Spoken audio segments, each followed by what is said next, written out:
예, 여러분 한 주간 잘 지내셨나요? 이제 드디어 1월 2월도 다가오고 여러분 3월의 첫 주일입니다. 봄이 왔습니다. 그래서 더 이상 웅크리지 마시고 여러분 어떻게 하든지 새 힘을 얻고, 그리고 또 이 새 봄과 함께 우리의 믿음 생활도 또 웅크렸던 육체도 다 새롭게 다시 한번 이렇게 꽃을 피우고 열매를 맺는 그런 분명한 은혜가 있는 여러분의 가정이 되고 교회가 되기를 주님의 이름으로 축복합니다. 오늘도 여러분 거룩한 주일을 맞아서 어떻게 하든지 살아계신 우리 하나님 앞에 예배드리기 위해서 이 자리에 오셨는데요. 오늘 정말 전하는 말씀을 통해서 새 힘도 얻으시고 한 주간 다시 내일부터 한 주간을 세상 가운데 살아가실 때에 영적으로도 육적으로도 승리할 수 있는 그런 복된 말씀이 오늘도 여러분 속에 그대로 전해지기를 주님의 이름으로 축복합니다. 오늘 전할 제목은 너희가 짐을 서로 지라, 이런 말씀입니다. 오늘 본문 말씀은 여러분 갈라디아서라고 하는 말씀인데요. 이 갈라디아서는 갈라디아라고 하는 이 지역에 있는 교회에 사도 바울이 보낸 편지 내용 중 한 일부분입니다. 갈라디아 교회는 사도 바울이 제1차 전도 여행 중에 정말 여러 가지 많은 고난이 있었거든요. 사도 바울이 여러분 첫 번째 전도여행, 그리고 두 번째 전도여행, 그리고 세 번째 전도여행, 이렇게 세 번의 공식적인 전도여행을 가게 되는데요. 1차 전도여행, 첫 번째 그 전도여행이 제일 힘들었는데 그때 여러 가지 많은 고난이 있었지만 그런 가운데서도 가는 곳곳마다 복음을 전하는데요. 특별히 갈라디아 지역에서 복음을 전함으로 세워졌던 교회가 이 갈라디아 교회입니다. 그런데 사도 바울이 1차에만 한 번 이렇게 들른 것이 아니고 두 번째 전도여행 때도 세 번째 전도여행 때도 계속해서 방문을 했던 그런 귀한 교회가 갈라디아 교회가 되겠습니다. 자, 그렇기 때문에 여러분 갈라디아 교회는 사도 바울의 어떤 전도여행과 사역이 있어서 정말 이 교회는 가족과 같은 교회, 가족 같은 교회였고, 또 그렇기 때문에 추억이 정말 많은 교회다, 이렇게 볼 수가 있습니다. 그런데 유대인보다 이방인들이 훨씬 더 많았던 교회입니다. 그래서 어떻게 보면 복음의 기초가 많이 좀 흔들렸고, 또 사도 바울이 정말 복된 복음, 정확한 복음을 가르쳤는데 바울이 떠나고 난 뒤에 이 교회에 이단이 들어왔어요. 복음을 흔들어 놓은 거죠. 그래서 다른 복음을 받게 되고, 이런 안타까운 일들이 계속되면서 바울의 관심과 그리고 권면이 끊이지 않았던 교회가 바로 갈라디아 교회다. 그래서 어떻게 보면 그죠? 정말 깊은 관심을 가지고 기도해 준 교회고, 그리고 또 그렇기 때문에 바울이 정말 이 교회를 걱정하고 염려하고 가족 같은 마음으로 이 교회를 권면했던 교회가 바로 갈라디아 교회다. 결국 무슨 얘기를 지금 제가 하고 있습니까, 여러분? 지금 이 갈라디아 교회와 사도 바울의 관계가 너무너무 끈끈한 관계다. 정말 아버지와 영적 아버지와 자녀 같은 교회다, 이런 사실을 이야기하고 있습니다. 자, 그런데 여러분 이 사도 바울은 이 갈라디아 교회 자녀들과 같은 이런 성도가 있는 이 갈라디아 교회 편지를 보내면서요, 2절 말씀을 통해서 너희가 짐을 서로 지라, 이렇게 권면을 하고, 그렇게 함으로써 그리스도의 법을 성취하라, 이렇게 이야기를 하고 있습니다. 자, 여러분 어떻게 여러분 서로 짐을 지는 것이 그리스도의 법을 성취하는 것일까? 이런 우리가 의문점을 가지게 되죠. 사도 바울은 여러분 2절 말씀을 통해서 사용하고 있는 짐이란 이 단어는 헬라어로 바로스라고 하는 이런 단어인데요, 자기 혼자서 질 수 없는 짐을 말합니다. 자기 혼자서는 절대로 감당할 수 없는 무거운 짐을 가리키는 것이죠. 예를 들면 여러분 우리가 10kg짜리, 20kg짜리, 심지어 힘이 좀 좋은 사람은요 40kg짜리 이런 쌀도 다 짊어져요. 그런데 과거처럼 여러분 80kg짜리 이런 걸 주면 여러분 요즘 짊어질 수 있는 사람이 몇이나 있겠습니까? 힘들답니다. 그러면 두 사람 세 사람이 달라붙어서 같이 들어야만 들어 올릴 수 있는 거거든요. 그래서 그런 짐이죠. 이 2절 말씀에 나타나고 있는 이 짐이라고 사용된 이 헬라어 바로스는요, 혼자서는 아무리 이렇게 들려고 해도 들 수 없는, 감당할 수가 없는 이런 무거운 짐을 이야기합니다. 그런데 그 짐을 그래서 어떻게 이야기합니까? 너희가 짐을 서로 지라, 이렇게 혼자서 지는 것이 아니고 함께 나누어서 지면 그 짐을 감당할 수 있다, 이런 이야기가 되겠습니다. 신앙생활 여러분 하다 보면요, 자기 혼자서 감당할 수 없는 무거운 짐이 있습니다. 어떤 때는 교회도 여러분 무거운 짐이 있고요, 어떤 때는 여러분의 가정에도 혼자서는 감당할 수 없는 무거운 짐이 분명히 있습니다. 그럴 때 그 짐을 여러분 혼자서 지지 말고 성도들이 조금씩 나누어지는 것이 그리스도의 법을 성취하는 것이다, 이루는 것이다, 이렇게 이야기를 합니다. 자, 사랑하는 여러분, 왜 여러분 사도 바울이 성도들에게 그저 어떻게 보면 교회가 감당해야 될 이 짐을 서로 나누어지는 것이 그리스도의 법을 성취하는 것이다, 이런 이야기를 지금 하고 있을까요? 사도 바울이 여러분 2절 말씀을 통해서 말하는 이 그리스도의 법은 율법이나 계명을 이야기하는 것이 아닙니다. 만약에 이것이 율법이나 계명을 가리키는 것이라면요, 혼자서 어쩌면 감당해야 될 짐일 수도 있습니다. 그러나 이것은 율법이나 계명을 가리키는 것이 아니고 예수 그리스도께서 자신의 제자들에게 가르쳐 주신 사랑을 가리킵니다. 사랑의 법이죠. 그래서 너희가 서로 짐을 조금씩 나누어지면서 그리스도께서 너희들에게 가르쳐 주신 그 사랑의 법을 성취하라, 이렇게 지금 말씀하고 있는 것입니다. 초대교회 여러분 당시에 보면요, 이 갈라디아 교회 안에 어려운 성도들이 있었어요. 물론 먹고 살기 어려운 성도다, 이렇게 볼 수 있는데 좀 더 깊이 들어가면요, 그 대상들이 누구냐면 고아와 가부들입니다. 초대교회는 갈라디아 교회뿐 아니라 대부분의 초대교회들이 자신의 남편들이 믿음을 지키려고 하다가 끌려갑니다. 그래서 불구가 되어 나오거나 아니면 심지어 죽기까지 하죠. 사자밥이 되기도 합니다. 그렇게 남편을 잃은 과부들이 교회 안에 모여 있습니다. 뿐만 아니라 어떤 경우에는 어머니, 아버지를 다 잃어버린 고아들도 여러분 있습니다. 이들을 여러분 누가 책임지겠습니까? 그래서 사도 바울은 곳곳에 편지를 쓸 때마다 또 여러분 사도 바울뿐만 아니라 베드로도 야고보도 다 이렇게 교회 안에 있는 성도들을 돌아보라고 이야기를 했습니다. 그것이 교회가 함께 지고 가야 될 무거운 짐이다, 이런 이야기를 하고 있는 것이죠. 뿐만 아니라 여러분, 또 교회가 그런 일 외에도 선한 목적을 가지고 무슨 일을 하려고 할 때에 그 일을 경제적인 부담을 성도들이 십시일반 나누어지는 것도 그리스도의 법을 성취하는 것이다, 이렇게 이야기를 하고 있습니다. 계속된 이어지는 3절 말씀을 통해서는요, 만일 누가 아무것도 되지 못하고 된 줄로 생각하면 스스로 속이는 일이다, 이렇게까지 표현을 하고 있습니다. 사랑하는 여러분, 그래서 2절과 이 3절 말씀을 연결시켜 보면요, 무슨 이야기냐면 먹고 여러분 살아가기 힘든 성도들이 있는데 그런 성도들의 형편을 알면서도 그들을 외면한다든지 또 심지어 섬기는 교회가 정말 어려운 일이 생기거나 또 무슨 선한 일을 계획하고 있는데 이 무거운 짐과 같은 일들이 있는데 그것을 조금씩 나누어 지고자 하는 이런 구체적인 사랑, 구체적인 책임감, 이런 것도 없이 그냥 말로만 가지고 성도를 사랑합니다, 교회를 사랑합니다, 하나님을 사랑합니다, 이렇게 말하는 것은 자기를 스스로 속이는 행동이라고 이야기하는 것입니다.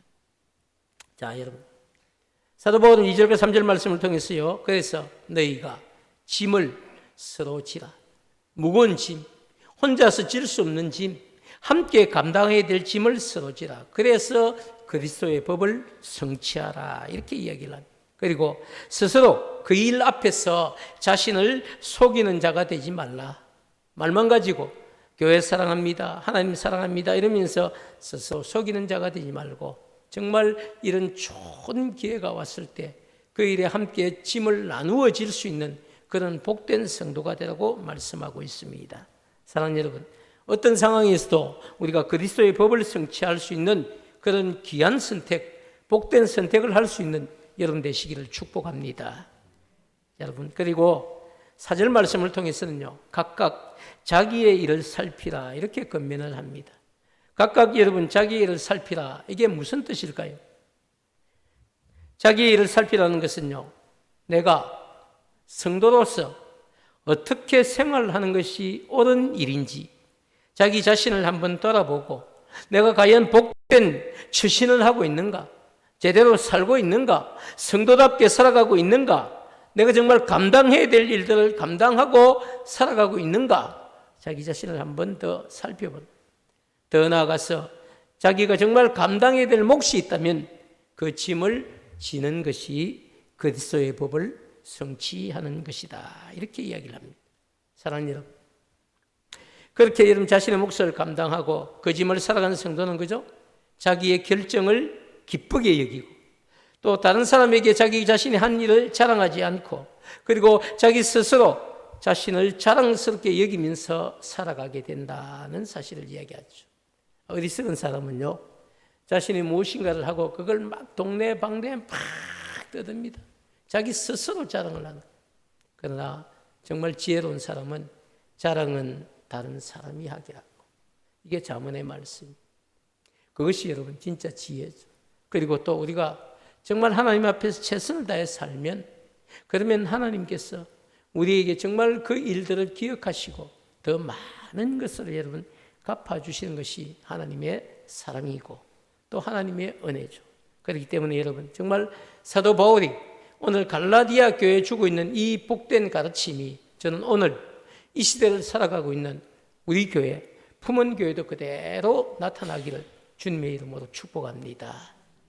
자, 여러분, 교회가 좋은 일을 계획하고 그리고 그 일을 진행하려고 할 때에 아무것도 여러분 헌신하지 않고 교회를 사랑합니다, 또 자신을 그렇게 스스로 속이는 자가 되지 말고 힘 닿는 데까지 정말 함께 동참해서 짐을 서로 나누어지고 짊어지는 정말 가족 같은 그런 성도들이 되기를 주님의 이름으로 축복합니다. 사도 바울은 5절 말씀을 통해서죠, 각각 자기의 짐을 지는 성도가 되라, 이렇게 마지막으로 결론을 냅니다. 오늘 우리가 읽은 본문이 바로 그런 2절부터 그죠 5절까지 시작도 어떻게 이야기합니까? 각각 서로 자기의 짐을 지라. 그리고 5절 말씀에도 결론은 뭡니까? 각각 자기의 짐을 질 것이라, 이렇게 이야기하는데요. 5절에서 여러분 말하고 있는 이 짐은 헬라어로 다른 단어입니다. 2절에서 이야기하는 짐은 바로스라고 하는 단어였는데요, 5절에서 이야기하는 이 단어는 포르티온이라고 하는 단어. 일반적으로 이 단어는 어떤 단어냐면 군인들이 행군할 때, 우리 남자들은 알죠, 군장 지지 않습니까? 자기 군장을 지거든요. 남의 군장을 지지 않습니다. 자기 군장을 지고 그건 또 다른 사람에게 맡기지도 않습니다. 나고 했을 때 짊어질 수는 있는데요, 대부분 다 자기 군장을 자기가 지고 야간 행군을 하는 것이죠.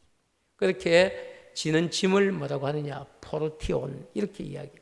자기 짐을 자기 스스로 지죠. 자, 근데 여러분 2절과 이 5절 말씀, 2절의 말씀을 종합해서 정리를 해보면요, 이런 이야기예요. 교회가 이런 무슨 좋은 일을 계획하고 그 일을 진행하려고 할 때에 그 짐을 서로 나누어지는 것이 마땅하다.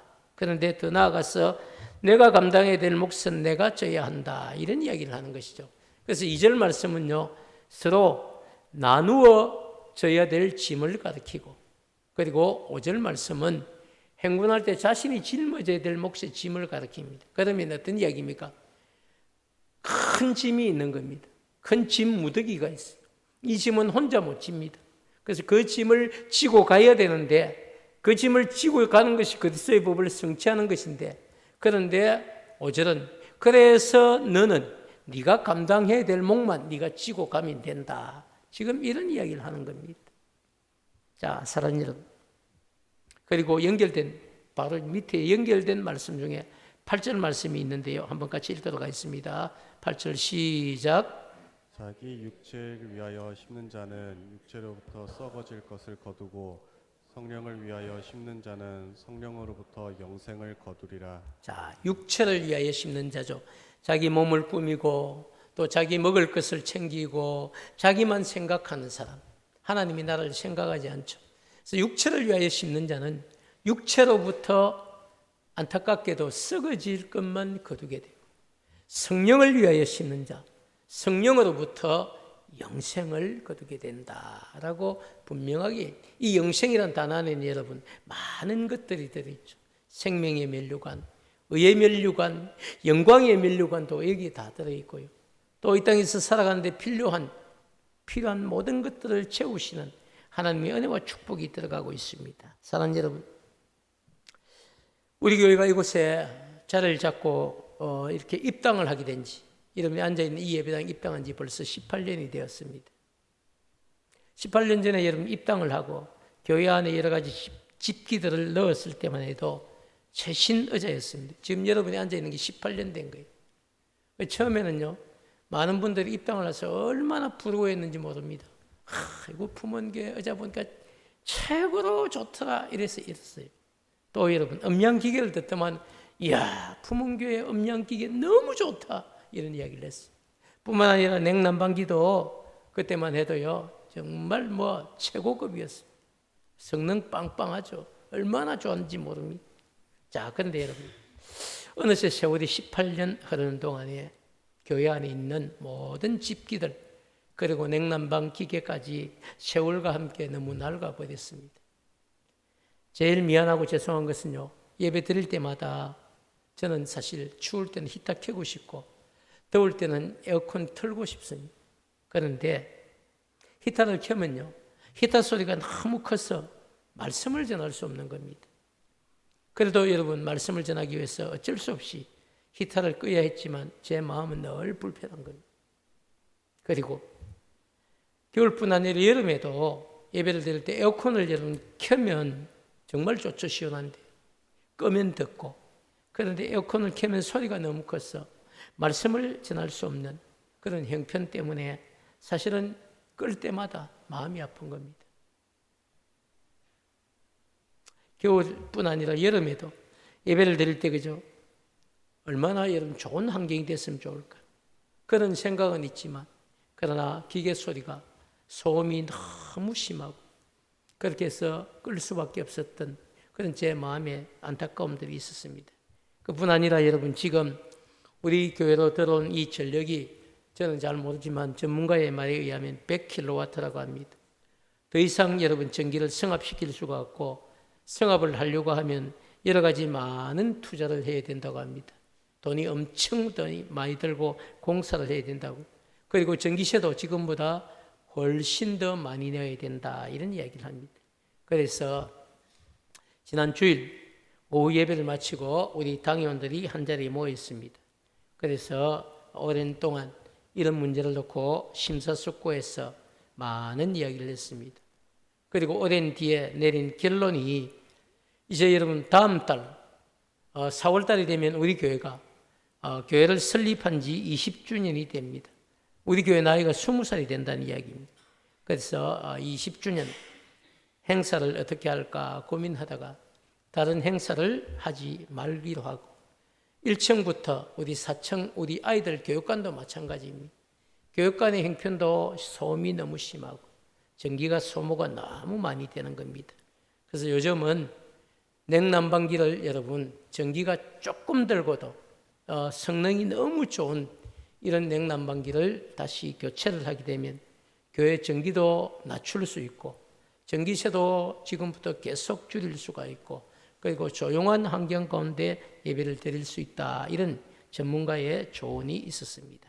그래서 당회가 그럼 20주년을 맞이해서 냉난방기를 교체하고 조용한 가운데 예배 드릴 수 있는 환경을 만드는 일에 함께 성도들에게 공고를 하고, 그리고 목사님이 독려를 하고 함께하는 것이 좋겠다, 이런 결론을 내렸습니다.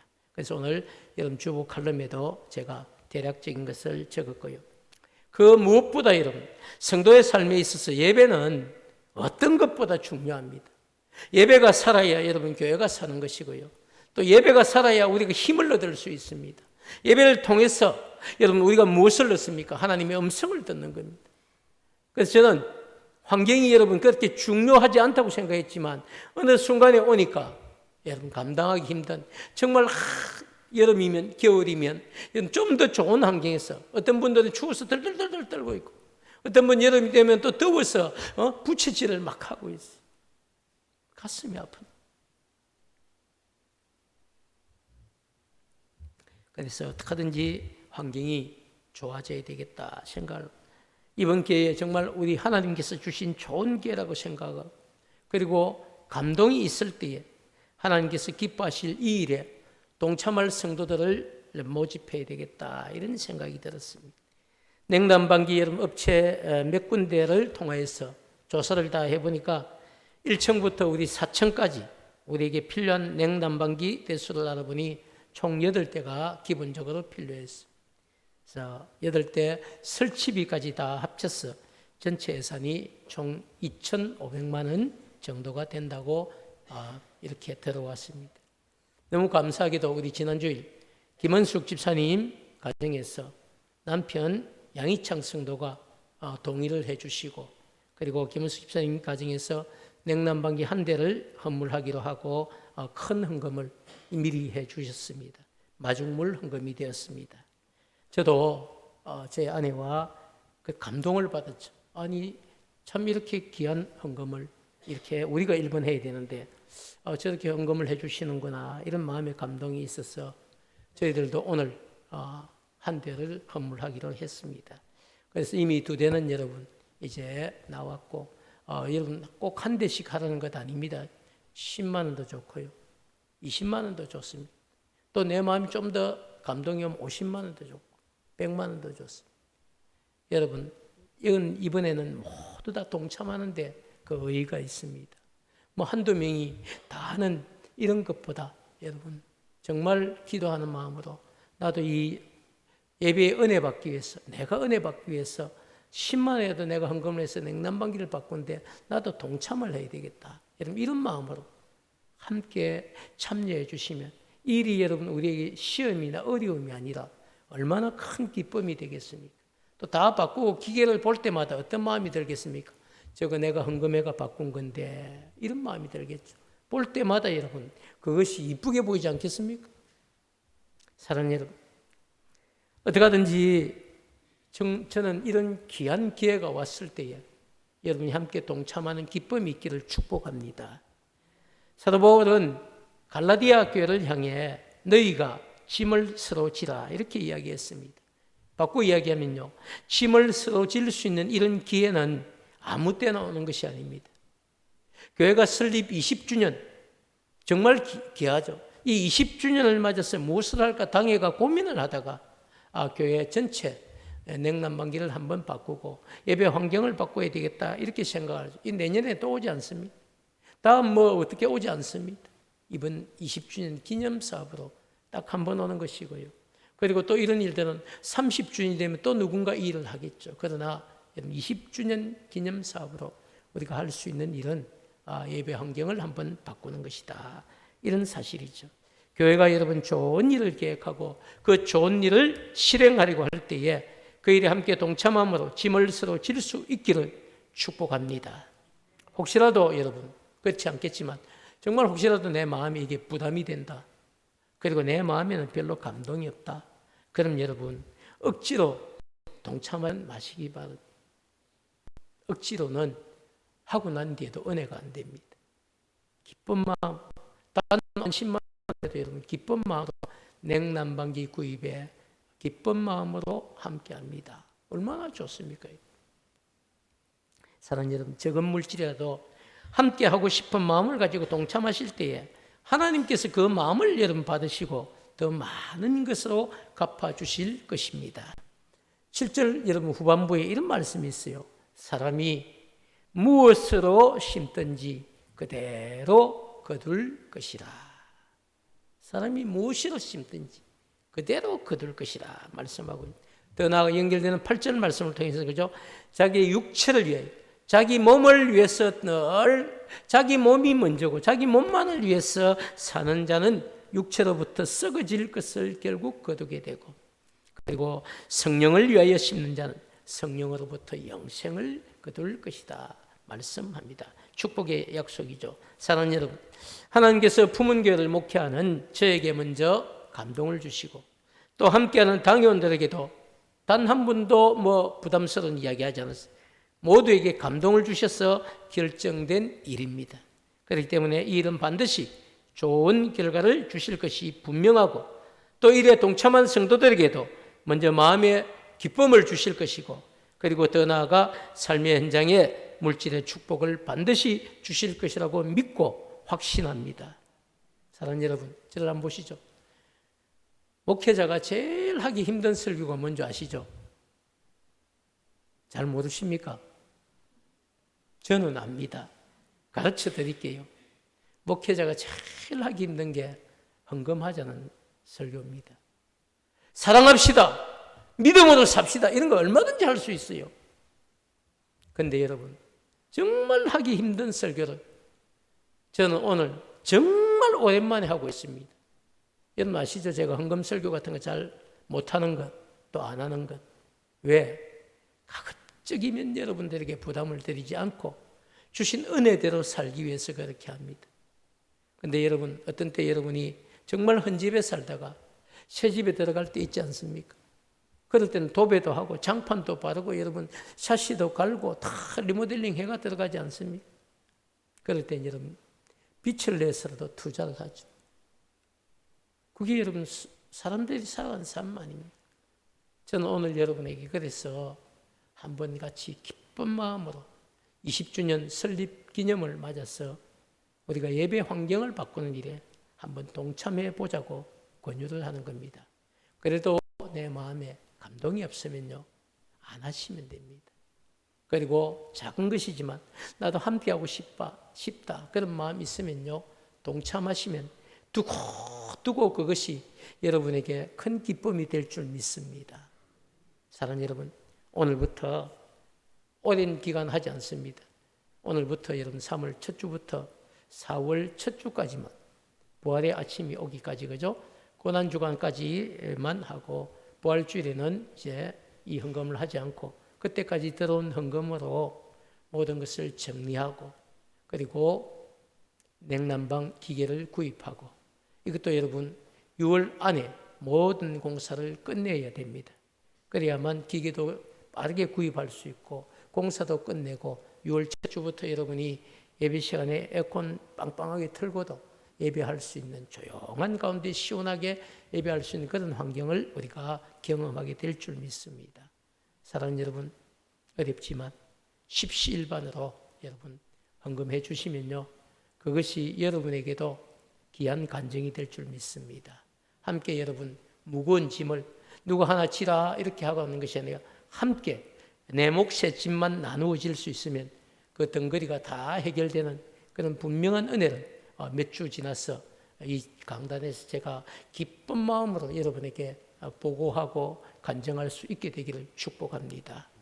그런 은혜가 우리 교회에 주어지고 여러분의 가정에도 주어지기를 진심으로 축복합니다.